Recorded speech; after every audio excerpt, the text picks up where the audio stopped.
এই পৃথিবীতে মানুষের জন্য সবচেয়ে বেশি জরুরত হচ্ছে রিসালাত, নবুয়ত। নবুয়ত হচ্ছে পৃথিবীর মানুষের জন্য সবচাইতে বেশি জরুরি। সবচাইতে বেশি কি জরুরি, প্রয়োজনীয়।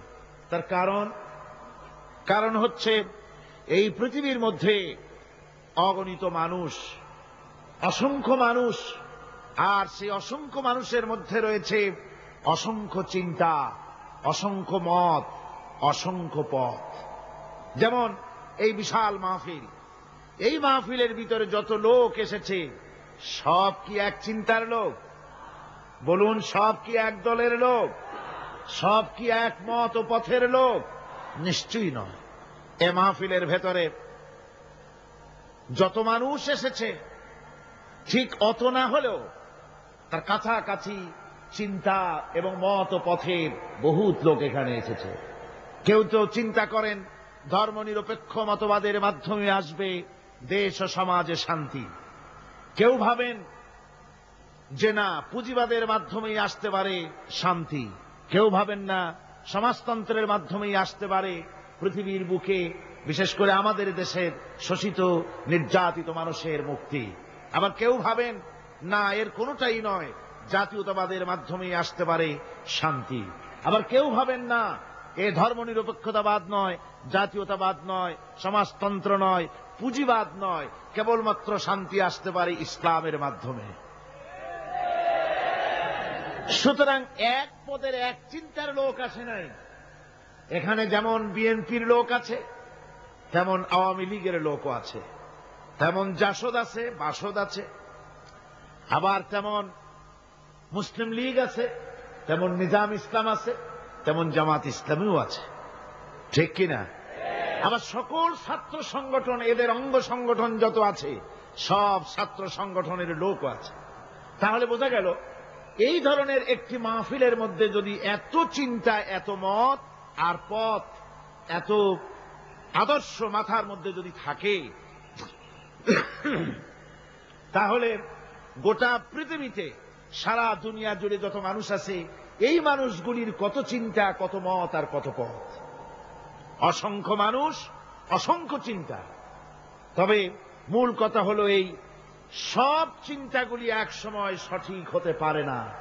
সব মত, সব মতবাদ, সব ইজম একসাথে সত্য হতে পারে না। সত্য মাত্র হয় একটি। সত্য হয় কয়টি? জোরে বলেন, কয়টি?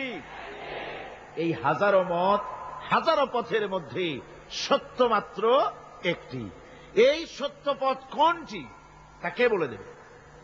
কে বলবে? আল্লাহ রাব্বুল আলামিন বলেছেন, ওয়ালাল্লাহি কাসদুস সাবিল ওয়া মিনহা জাইরুন ওয়ালাউ শাআ লাহাদাকুম আজমাইন। ওয়ালাল্লাহি কাসদুস সাবিল, আর সোজা রাস্তাটা বলে দেওয়ার দায়িত্ব আমি আল্লাহর। ওয়া মিনহা জাইরুন, যেখানে রয়েছে অসংখ্য বাঁকা পথ। আল্লাহ পাক বলছেন, যেখানে অসংখ্য বাঁকা পথ, সেই অসংখ্য বাঁকা পথের মাঝে সোজা রাস্তাটা বলে দেওয়ার দায়িত্ব আমি আল্লাহ পাকের। সুবহানাল্লাহ ওয়া বিহামদিহি।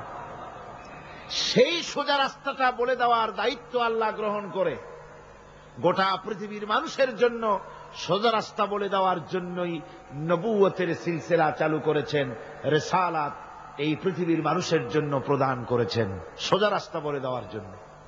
আমরা সোজা রাস্তাটা চেয়েছি আল্লাহর কাছে। সূরা ফাতিহার মধ্যে প্রত্যেক নামাজের মধ্যে প্রতি রাকাতে আমরা আল্লাহর কাছে সোজা রাস্তা চাই। কি বলেন, ঠিক না?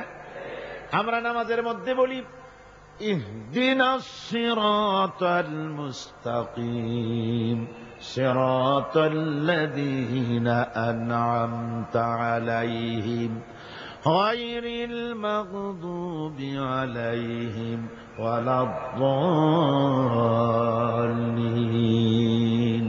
আয় আল্লাহ, আমাদেরকে তুমি একটা সোজা, সহজ, সরল রাস্তা বলে দাও।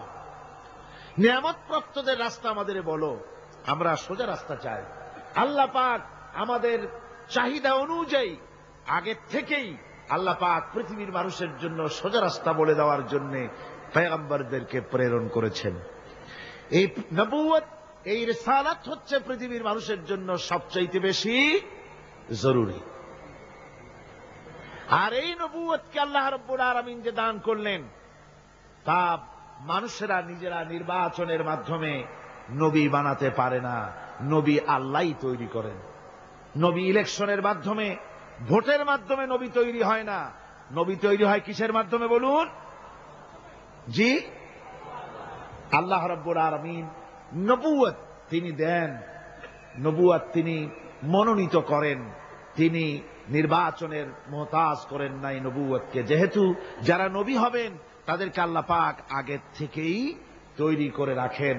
হঠাৎ করে 40 বছর বয়সের সময় কোনো একটি লোক পথের থেকে ধরে নিয়ে আল্লাহ নবী বানান না, নবী বানান আগের থেকেই। আল্লাহ পাক মানুষের জন্য পথ সৃষ্টি করেছেন, পথ তিনি তৈরি করেছেন। আমরা দেখতে পাই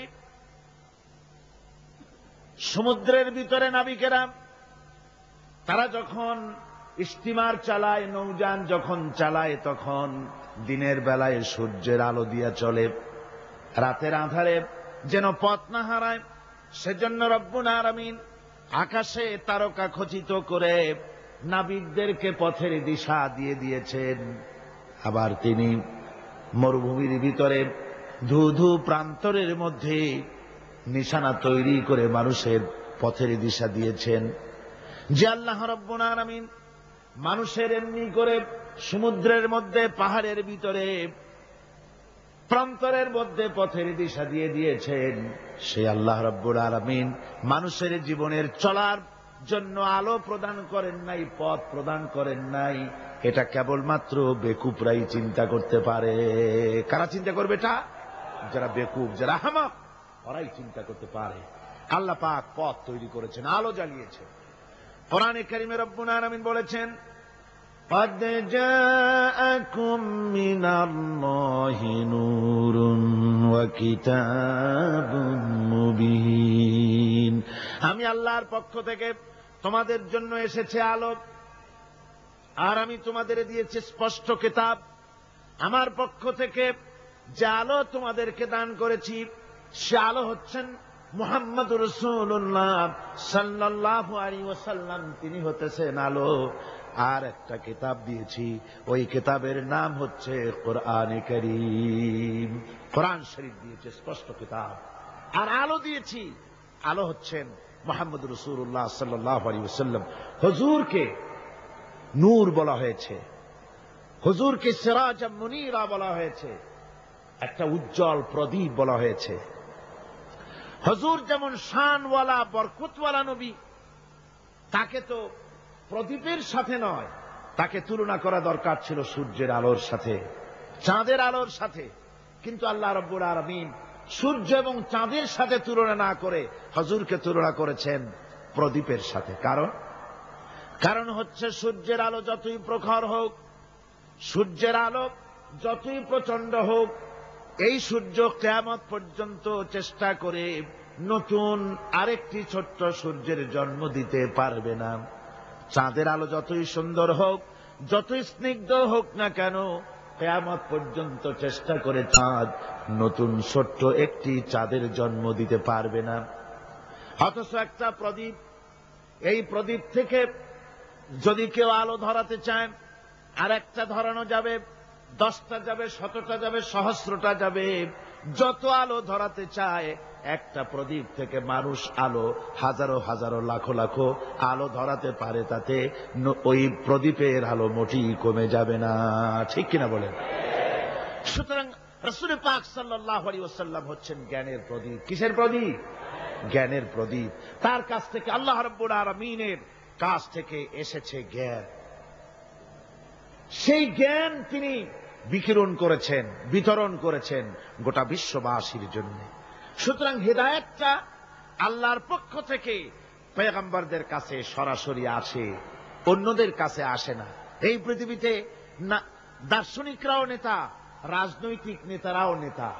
যত নেতা আছে, দার্শনিক হোক, আর রাজনৈতিক নেতা হোক, যত রকমের নেতা আছে, সমস্ত নেতারা কথা বলে মন মস্তিষ্ক দিয়ে আন্দাজ এবং অনুমানের উপরে ভিত্তি করে অন্ধকারে ঢিল ছোড়ে।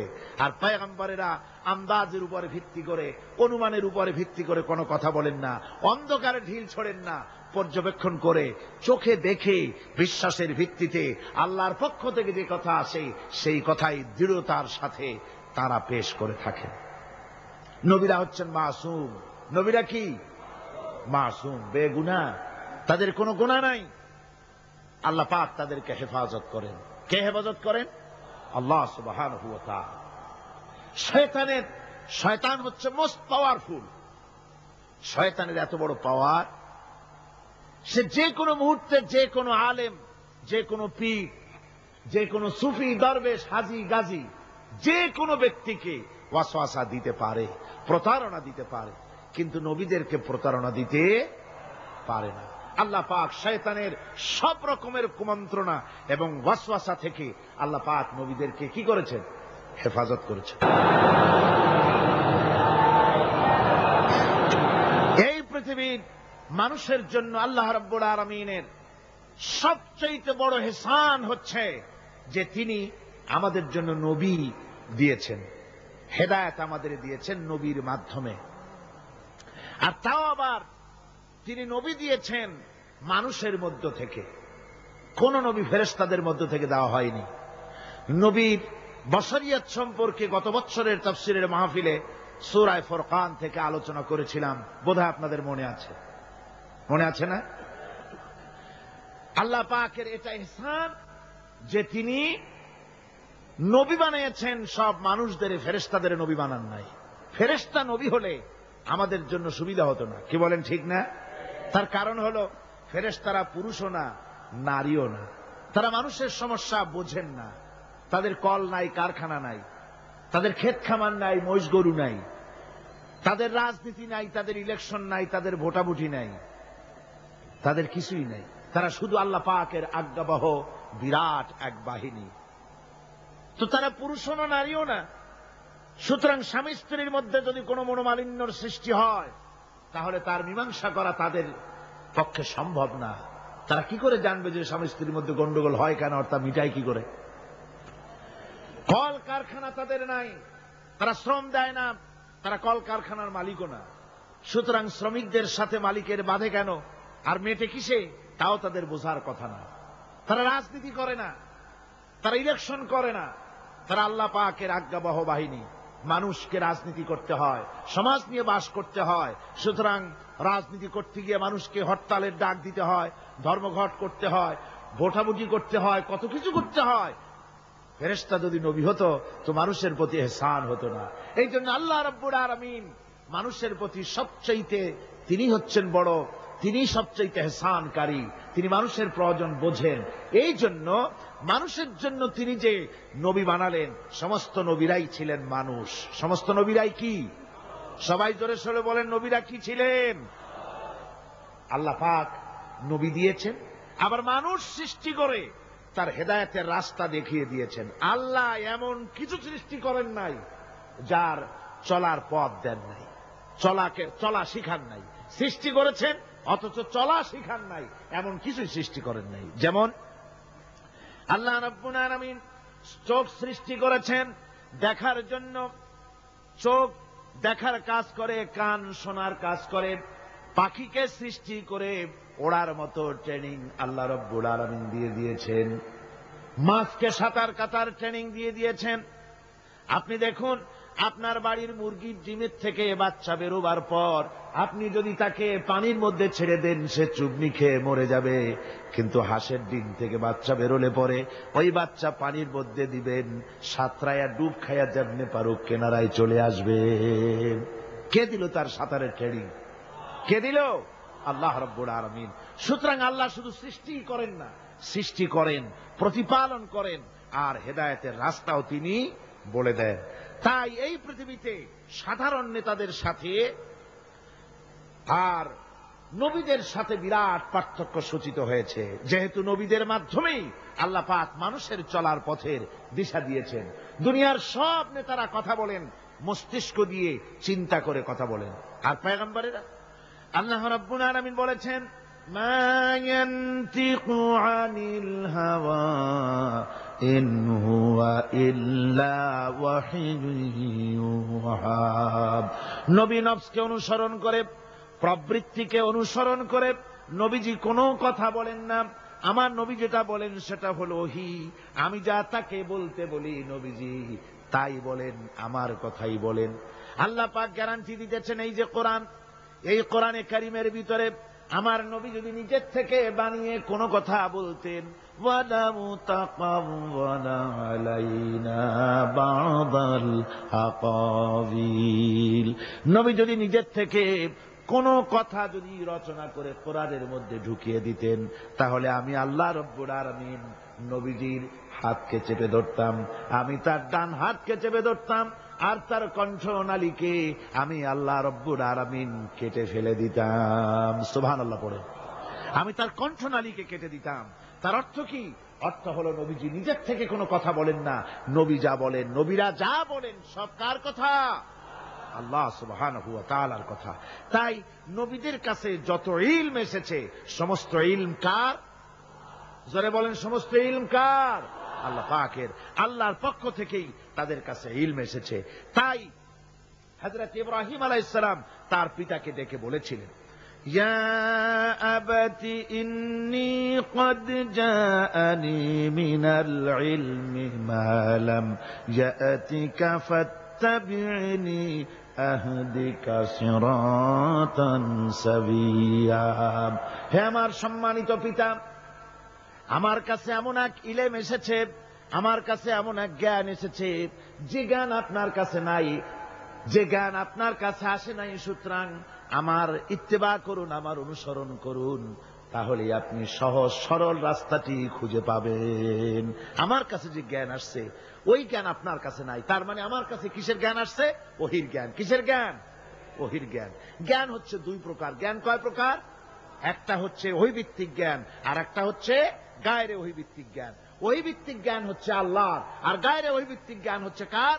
মানুষের।